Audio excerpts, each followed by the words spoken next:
could possibly be better than a whole day of praying and eating and goofing off? 2 days of praying and eating and goofing off. But to do it, you kind of have to be in exile. Greetings, hero. It is I, your friendly neighborhood rabbi, and I'm here today to explain something to you that used to confuse the daylights out of me back when I was first learning about this stuff. And that is, why are many Jewish holidays 2 days long instead of 1 day? Especially because it doesn't say that anywhere in the Torah. And why do Jews in some countries do it differently, and even different denominations in the same country do it differently? I'm glad you asked. So if this is something that's been bothering you, please stay tuned. I'm going to explain the whole thing. But first, I want to make sure that you know that this video is a part of a 31-day series of daily videos explaining to you the finer points of the Jewish holidays that happen in the fall. This is actually a challenge that I'm challenging you to do. The gauntlet has been thrown. To watch all 31 of these videos so that you can be super informed about what you're going to be doing here in the fall. And if you are, then you'll actually get more out of it and have a more meaningful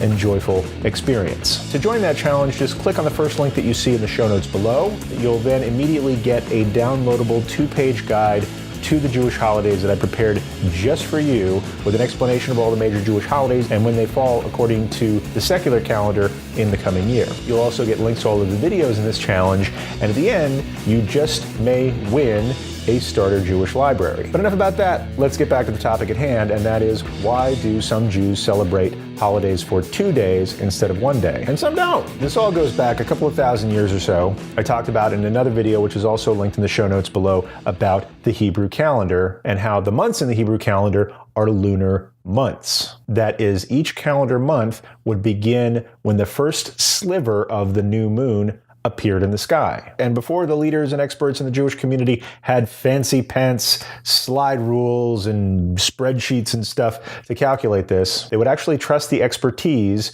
of a lunar expert to go up on his roof and look at the moon and say, there's the first sliver. It's a new month, everybody. Tell your friends. And that's when the new month would start. They would literally start marking the new month from when the guy said. And the tell your friends method is great if all the people observing Jewish holidays are friends and all live in the same town. Even as early as a couple of thousand years ago, Jews were scattered to different places, but still relatively in the same region, planetarily speaking. And so what they would do, and this is talked about in the Mishnah on Rosh Hashanah, coincidentally enough, is that once the new month was announced, somebody would light a signal fire. And the guy on the next hilltop over would see that and light his signal fire. And then the next guy on the next hilltop would light his signal fire. If you've ever seen that part in Lord of the Rings where they're like signaling across Middle Earth that something big was happening and it went like hilltop to hilltop to hilltop, that's what it looked like. And it went as far afield from Jerusalem to the communities of Egypt. And so in a way, transmission of this information was actually happening kind of at the speed of light, give or take, how long it takes to light a fire. The problem was that there was a group of people called the Samaritans, weren't our friends at the time. For the Good Samaritan, these were bad Samaritans. And they would punk us by lighting signal fires at random times. And so they're like, this fire thing isn't going to work out. And the solution that they came up with is that Jewish communities in the diaspora, in communities outside of the land of Israel, they would actually observe Rosh Hashanah for 2 days to make sure that even if they missed the announcement of the new moon by a day, and they had like local people who could look at the moon, even if they missed it by 1 day, they could be reasonably certain that on at least one of those 2 days, they were fulfilling their religious duties of observing Rosh Hashanah on the right day. And this practice actually spread to the other major biblical holidays, the festival days of Sukkot and Pesach or Passover and Shavuot. The holidays that the Bible says do, they made them 2-day holidays if you lived outside of the land of Israel. And at that point, even within the land of Israel, they started observing it on those 2 days because times were tough.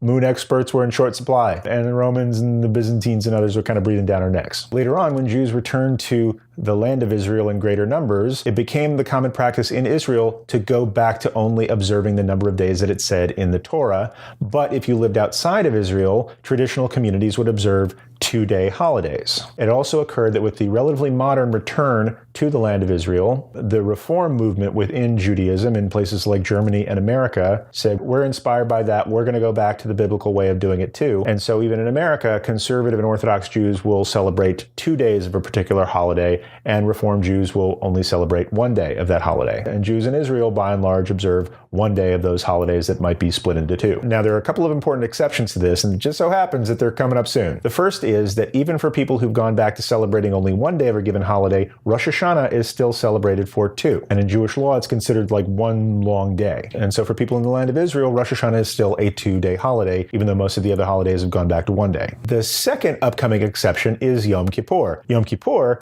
is a fast day, not because it goes by fast. It doesn't, but because you don't eat any food or drink any water for approximately 25 hours. So for obvious practical reasons, Yom Kippur is the one biblical holiday that didn't get extended to 2 days in the communities of the diaspora, because the rabbis who started this whole 2-day dealio knew that this was too much of a hardship and people could actually get hurt. These laws were given to us to live by, and not to starve to death by. So I hope that answers your burning question of why some holidays are 2 days long, but not for everybody apparently. It's important to understand this and to ask the question if the community that you're celebrating with does 2-day holidays or 1-day holidays, because you might show up on the second day of Sukkot and you're like, where is everybody? So ask that question in the community in which you're celebrating. So now you know all the reasons behind that stuff. So if you're a calendar geek like I am, I hope you've enjoyed the last 3 videos. If you're sick of it, you're in luck, because tomorrow we're going to talk about Slichot, or the penitential prayers that we say to prepare ourselves before Rosh Hashanah. So if you want to be sure to be up on your penitential prayers, make sure you join this challenge by clicking on the first link that you see in the show notes below, or in this handy dandy orange square. And I can't wait to see what we keep learning together in this challenge. Until then, hero, peace.